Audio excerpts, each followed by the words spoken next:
Hi, I'm Manning. And I'm Ben. And today we're going to teach you about antique sterling and how much we can pay for it.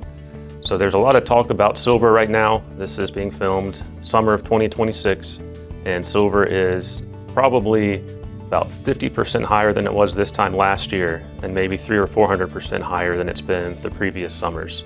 So a lot of people that are looking around their house trying to find something to sell to cash in on this are looking at their sterling silver. So I wanted to quickly explain how sterling is valued and what we pay on it. So a typical item would be, a flatware set. You're going to have 6 or 7 pieces in a set. You might have as many as 8 to 16 for your whole family to use. And the value of that silver has gotten much higher than it used to be. When we first started, we've been doing this about 20 years. We have a retail store here in Greenville, so we see a whole bunch of sterling antiques, gold, coins, etc. We've been seeing a ton of flatware. And there was a time when something like this, the melt value might have only been $4 or $5, and its collector value was, let's say, $8 or $10. Now the silver's gotten so valuable that the silver value alone, could be $40 to $100 depending on the size of the piece. So when we're valuing a collection like this, we're first looking at what you have in it. Is anything collectible? But more importantly, we're looking at the weight. So everything doesn't get scrapped, but the weight is always important. So a lot of things that are undesirable that aren't going to get used, like a little plate like this, or what's left of a picture frame that has sterling on it, this is all going to get refined. So we're going to send this out to a refinery. They're going to take out the impurities and turn it into bullion. A bullion product always sells for a lot more than a sterling product, because a sterling product only has 0.925% silver in it, and it costs a lot of money to get out the impurities. So if you're doing math and say, oh, well, I have 100 ounces of sterling, you're doing times 0.925 times the weight of silver, you're going to get an unrealistically high price because no one's paying that, not even a refinery. You need to look at what is the sterling weight minus a premium, and then you can come up with a realistic value.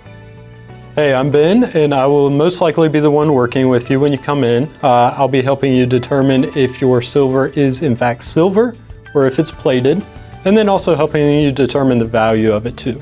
So the first way that we go about that is we have a machine called an XRF gun. Now this machine will test the elemental composition of an item. So when we scan, let's take this fork for example. We put the scanner up to it, pull the trigger, and it gives us a reading back. Now the reading in this case shows AG of 92.5%, which is sterling weight. Sterling is 92.5% pure. With some additives mixed in. Now here we'll grab a knife. We're going to put the gun on it again, and we're going to pull the trigger. And in this case, we're seeing a reading of iron right around 86%. Now that's because the blade of the knife is actually made out of stainless steel, while the handle itself is made out of sterling silver. So when it comes to knives, this portion right here is the only part that's actually made of silver. As you can see, it's hollow on the inside, so this is what's called a weighted product. This hollow core would be filled with plaster or cement, and that's what gives it its weight. There are other weighted items as well, such as candlesticks. The bottom here has a lot of cement in it, while the top portions have just a thin sterling plating. Something like this is going to be valued a lot less than something that is pure sterling silver.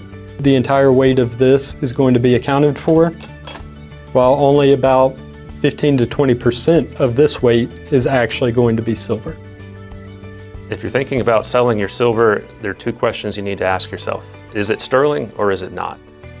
And most of the time, probably 99% of the time, any sterling is going to be marked with the word sterling somewhere on it.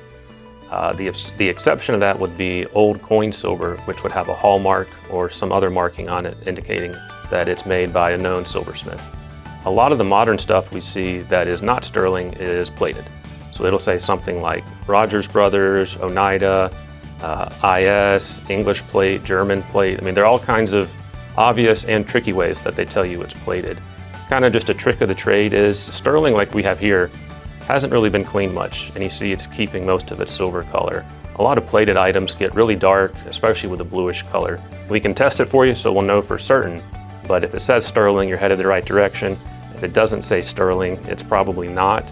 Super heavy items tend to not be sterling just because silver's always been moderately scarce and expensive. So you wouldn't have, 100 ounces into a tray or a pitcher of sterling. I suppose it is possible, but that's very unlikely. We've never seen anything like that. Typically, lighter weight, marked sterling with a silver color, you should be in business. If you have anything that looks like what's here on the table, give us a call. Better yet, bring it in. Give us a chance to evaluate it. We'll test it with our gun here. We'll come up with an offer for you on the spot. And if you're happy, you'll leave with a check.